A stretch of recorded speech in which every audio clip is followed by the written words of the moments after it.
Dans la vidéo précédente, nous avions parlé de Mantle, un nouveau rollup optimiste qui innove sur le plan technique. Mais figurez-vous que c'est loin d'être la seule source d'innovation dans le monde des rollups, ou même dans celui des rollups optimistes. En effet, les créateurs de la chaîne Optimism et de la pile technologique associée ont récemment proposé de mettre en place ce qu'ils appellent une super chaîne, qui serait en quelque sorte une fédération de rollups qui partageront leur sécurité et communiqueront entre eux. Mais avant d'expliquer comment ça fonctionne et qu'est-ce que ça pourrait nous apporter, ceux d'entre vous qui ne connaissent pas bien le monde de la blockchain auront besoin de quelques explications préalables. Commençons donc par un petit rappel du fonctionnement de la plupart des blockchains.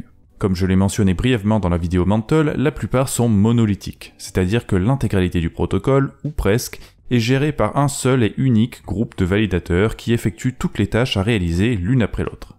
Ces dernières sont au nombre de 4. D'abord, l'exécution, c'est-à-dire le calcul des résultats qui doivent être obtenus quand une transaction est reçue par les validateurs. Parfois parce qu'elle provoque le déclenchement d'un contrat intelligent, auquel cas il faut lancer le contrat concerné comme n'importe quel autre programme tel que Word ou Firefox, ce qui a un coût en termes de puissance de calcul, et parfois simplement parce que c'est un message qui oblige le nœud réseau à stocker des informations. Dans tous les cas, l'exécution c'est simplement le fait d'accomplir les missions données par les utilisateurs. Ensuite, le règlement des transactions. Il s'agit de la mise en pratique des résultats obtenus après exécution et la résolution des conflits s'il y en a. Lorsque l'exécution d'une transaction prouve qu'elle est invalide, par exemple, le processus de résolution se termine par le rejet de la transaction. Et si l'exécution d'une transaction révèle que la somme présente sur le portefeuille d'une personne doit augmenter, le règlement vise à enregistrer ce changement de valeur et l'inscrire sur la chaîne. Troisièmement, la disponibilité des données, qui consiste simplement à stocker les données de la chaîne de sorte à permettre à tous les participants de s'assurer que l'état actuel de la blockchain est correct. C'est grâce à la mise à disposition des données par les validateurs qu'un explorateur de blocs, par exemple, peut déterminer quelles sont les sommes présentes sur votre portefeuille à un instant T. Enfin, le consensus. C'est le procédé qui permet à tout le monde de se mettre d'accord sur la manière dont les blocs sont ordonnés, quels sont les blocs valides, qui a le droit de contribuer au fonctionnement du réseau, etc. À ce sujet d'ailleurs, j'avais précédemment réalisé une vidéo dont le lien sera dans la description pour ceux qui ont besoin de plus d'explications. En tout cas, ce qui est important ici, c'est que sur les chaînes monolithiques, toutes ces tâches sont gérées grosso modo par un seul groupe de nœuds réseau, même s'il y a parfois quelques petites spécificités au sein de ce groupe, comme la différence entre des nœuds classiques et des nœuds d'archives. L'autre caractéristique des réseaux monolithiques, c'est que le protocole réseau est écrit de sorte à ce que ces 4 éléments soient directement liés l'un à l'autre et inaliénables. Ils ne sont pas faits pour être changés facilement, et ils constituent un bloc uniforme. Alors qu'avec les chaînes modulaires, au contraire, les 4 éléments composant le protocole sont traités séparément et sont conçus pour être interchangeables. C'est d'ailleurs le cas de la pile technologique Optimism, ce qui permet au concept de superchaîne d'exister puisque cette modularité permet la naissance de multiples rollups utilisant des technologies légèrement différentes, mais qui disposent d'un socle commun. Cela dit, les chaînes monolithiques c'est la manière la plus simple de faire les choses, et c'est donc parfaitement normal que les premiers réseaux se soient lancés avec cette architecture-là. Mais cette méthode n'a pas que des avantages, les chaînes monolithiques ont aussi quelques défauts, par exemple elles souffrent d'un certain immobilisme. Elles ne peuvent pas facilement être copiées et modifiées par des tiers pour expérimenter avec diverses nouveautés qui permettent de faire avancer la crypto dans son ensemble. Et puis l'autre gros problème qu'elles ont, c'est le fait que toute la procédure repose sur un seul ensemble de serveurs. Ce qui veut dire que chaque machine doit être suffisamment puissante pour tout gérer dans ce processus, et en plus de réduire la décentralisation en augmentant les exigences matérielles imposées aux participants, ça a aussi pour résultat de limiter les performances du réseau, dont le plafond correspond de fait à la performance maximale d'un ordinateur. Bien sûr, ça n'est pas parce qu'une chaîne est monolithique qu'elle est condamnée à être lente, il n'y a qu'à regarder Solana. Mais chez eux, le matériel requis pour être validateur est très puissant, et donc très onéreux. Et dans le cas d'Ethereum, on ne peut tout simplement pas avoir les mêmes performances que Solana parce que la philosophie de conception du réseau est radicalement opposée. Ce genre de méthode n'est donc pas utilisable. Alors pour améliorer la vitesse d'Ethereum, certains ont eu l'idée de créer des chaînes subsidiaires, si l'on peut dire ainsi, les rollups. Des réseaux avec leurs propres nœuds indépendants de ceux d'Ethereum qui permettent d'exécuter une partie des transactions en dehors du réseau Ethereum. Mais pour ce qui est du règlement des transactions, de la disponibilité des données et du consensus, les rollups dépendent toujours d'Ethereum au final. Et puis, ils ne suppriment pas la capacité des nœuds Ethereum à exécuter les transactions. Tout ce qu'ils font, c'est de fournir aux utilisateurs une alternative en permettant de choisir où exécuter leurs transactions pour que ce soit moins cher et plus rapide. Ensuite, en ce qui concerne le règlement et la résolution des conflits, même s'ils ont leurs propres règles en interne, les rollups sont aussi obligés de suivre les règles d'Ethereum. Par exemple, Dans le cas extrêmement rare où un utilisateur est censuré par un séquenceur, lorsqu'il veut échapper à cette censure, il peut souvent le faire en publiant directement la transaction sur Ethereum. C'est possible pour beaucoup de rollups. Dans cette situation, le rollup est donc conçu pour se plier aux règles fixées par le réseau Ethereum en matière de règlement des transactions. Et puis ce qui est beaucoup plus fréquent, c'est le cas dans lequel les utilisateurs veulent retirer leurs fonds. Pour qu'un utilisateur déplace ses fonds depuis le rollup jusqu'à son portefeuille Ethereum, il faut qu'il publie d'abord une transaction sur le rollup, auquel cas les validateurs du rollup s'assurent en interne que l'utilisateur en a les moyens en consultant l'état de la chaîne du rollup, ce qui dépend des règles internes du rollup. Mais ensuite, l'utilisateur publie sur Ethereum une transaction qui lui permet de reprendre les fonds lui appartenant qui sont stockés dans le contrat intelligent du rollup sur la chaîne Ethereum. Et comme elle est faite sur le réseau Ethereum, cette deuxième transaction ne respecte que le processus de règlement des transactions d'Ethereum, pas celui du rollup. Pour parvenir à cette étape du retrait des fonds en s'assurant que personne ne va perdre d'argent, il est donc nécessaire de concevoir un processus de règlement interne au rollup qui prend en compte les mécanismes de celui d'Ethereum. Concrètement, il faut s'assurer que les fonds ne puissent se déplacer que s'il n'y a aucun conflit entre les deux chaînes, ni un quelconque élément rendu invalide par un des deux processus de règlement.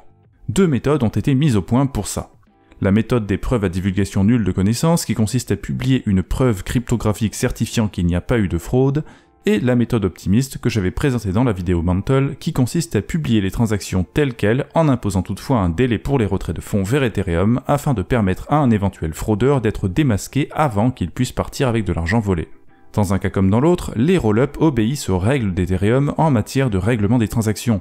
Et puisqu'il en est de même pour la disponibilité des données, on peut considérer qu'ils font plus ou moins partie du réseau au final. Cette relation symbiotique dont les effets ont tendance à s'amplifier avec le temps puisque le nombre et la performance des rollups augmentent, permettrait presque de dire qu'Ethereum est en train de devenir une chaîne semi-modulaire. Peut-être que dans le futur, la majorité de l'exécution sera traitée par des rollups, chacun avec leur ensemble de validateurs indépendants, tandis que les validateurs Ethereum s'occuperont surtout du consensus, de la disponibilité des données et du règlement des transactions. Et d'ailleurs, on le voit déjà aujourd'hui, grâce aux rollups, Ethereum a pu grandir bien au-delà de ses limites. En contrepartie, les rollups profitent de l'effet de réseau d'Ethereum qui reste, quoi qu'on en pense, le numéro 1 des contrats intelligents et l'endroit où la majorité de l'activité financière décentralisée a lieu.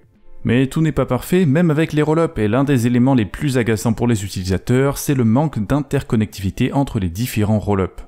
Les seuls à permettre de passer relativement facilement d'un rollup à l'autre, ce sont des services tiers, et leurs capacités sont limitées. Ils ne permettent que des transferts de fonds simples d'une chaîne à l'autre. Pas question d'utiliser une application sur une chaîne avec les fonds d'une autre chaîne par exemple. Il faut d'abord transférer les fonds sur la chaîne de l'application. Au niveau des chaînes de première couche, le problème du manque d'interconnectivité existe depuis longtemps et plusieurs solutions ont été proposées. Protocole IBC pour Cosmos ou des écosystèmes plus intimement liés comme chez Avalanche et Polkadot. Du côté des rollups jusqu'à maintenant, peu de solutions avaient été envisagées. Mais cette situation a changé récemment, notamment avec l'annonce par l'équipe Optimism de leur idée d'une superchaîne. C'est un concept relativement novateur, quoique similaire aux solutions existantes pour les chaînes de première couche. Permettez-moi d'expliquer. Le concept de superchaîne, c'est celui d'un réseau de chaînes reposant au moins partiellement sur l'OP-Stack, c'est-à-dire la pile logicielle Optimism. Ce faisant, ces chaînes qui agissent comme une fédération auront également en commun leur sécurité et une couche de communication permettant d'échanger des données entre elles. Enfin, ces chaînes seront reliées à Ethereum par un seul et même pont, l'Optimism Bridge, qui sera modifié pour remplir cette fonction pour toutes ces chaînes en même temps. De ce fait, elles seraient en quelque sorte parallèles l'une à l'autre, comme c'est le cas avec le sharding. Alors pourquoi les rassembler comme ça ? En fait, l'objectif final, c'est de permettre aux utilisateurs de faire usage de tout ce qui existe sur la superchaîne sans avoir à se soucier du nom du rollup où se trouve leur application. C'est une manière d'abstraire tout le concept de chaînes différentes pour permettre aux utilisateurs de simplement utiliser la crypto comme ils utiliseraient Internet. Ou plutôt les rollups, pas la crypto. Après tout, la superchaîne ne va pas non plus faire disparaître Avalanche, Polkadot et consorts, et elle ne fera pas non plus disparaître la frontière entre Ethereum et les rollups. Du côté des développeurs, ce système permettra de grandement faciliter le déploiement de chaînes rollup, la procédure devenant à la fois moins chère et plus rapide. En outre, ce système est quand même conçu pour laisser une certaine liberté vis-à-vis des technologies utilisées, et c'est en cela que le concept de superchaîne se rapproche de la philosophie Cosmos. Car la pile technologique de la superchaîne est modulaire et elle permet aux développeurs de tout changer à leur convenance. Par défaut, le code qui est fourni permettra d'avoir une chaîne exactement comme Optimism aujourd'hui, mais il ne sera pas obligatoire de s'y tenir, et tout sera fait pour que chaque élément puisse être substitué facilement par un autre. Par exemple, il sera possible d'avoir recours à Celestia pour la disponibilité des données ou de mettre en place des preuves à divulgation nulle de connaissances sur un rollup faisant partie de la superchaîne. Et si vous pensiez que ça n'était pas possible, sachez que c'est pourtant exactement ce que fait déjà le réseau Manta Pacific qui utilise Celestia et des zk proofs alors que c'est basé sur la pile logicielle Optimism. Et ce réseau pourrait donc faire partie de la superchaîne sans problème. Pour ce qui est de la composabilité, c'est-à-dire la capacité de combiner les usages de différents produits, souvent au sein d'une seule transaction, elle sera fortement améliorée avec la superchaîne. En effet, les rollups faisant partie de la superchaîne utiliseront tous le même séquenceur. Pour ceux qui ne le savent pas, les séquenceurs sont les nœuds réseau en charge de l'ordonnancement des blocs. Leur travail est de transformer les transactions en une blockchain cohérente et valide. Ils sont donc essentiels à la vie du réseau. Et dans le cas des chaînes faisant partie de la superchaîne qui auront toutes le même séquenceur, les utilisateurs pourront utiliser simultanément plusieurs chaînes sans avoir à préalablement déplacer les fonds d'une chaîne à l'autre comme c'est le cas aujourd'hui. Ceci parce que lorsque plusieurs chaînes utilisent le même séquenceur, il est possible d'établir un ordre définitif entre des transactions interchaînes, ce qui n'est pas possible autrement. Ici, comme il est possible de savoir quelle transaction arrive en premier et quelle transaction arrive en dernier, il ne peut pas y avoir de conflit d'ordonnancement. Et donc, par la même occasion, il devient possible de créer des transactions complexes impliquant plusieurs chaînes sans problème. Tout est donc fait pour qu'un écosystème Optimism apparaisse au sein de l'écosystème Ethereum, comme une sorte de fractal de réseaux imbriqués les uns dans les autres. Et l'utilisateur final, lui, n'aura plus besoin de réfléchir à quel rollup il veut utiliser. Quant aux développeurs, leur travail sera énormément facilité et de nouvelles possibilités apparaîtront. Les créateurs d'applications pourront par exemple très rapidement créer des app chains, donc des chaînes dédiées à leur application seulement, qui sont très rapides, qui utiliseront par exemple leur jeton de gouvernance pour payer le gaz, ce qui rendra le jeton plus utile, et qui seront pourtant à la fois sécurisés et connectés à tout le reste de l'écosystème Optimism. Donc tout comme Amazon est devenu hébergeur du site web, Optimism deviendra hébergeur de rollup avec cette idée de superchaîne. Alors si vous êtes intéressé, n'hésitez pas à aller voir les liens en description. Et comme toujours, n'oubliez pas de revenir dans quelques jours pour la prochaine vidéo du Journal du Coin.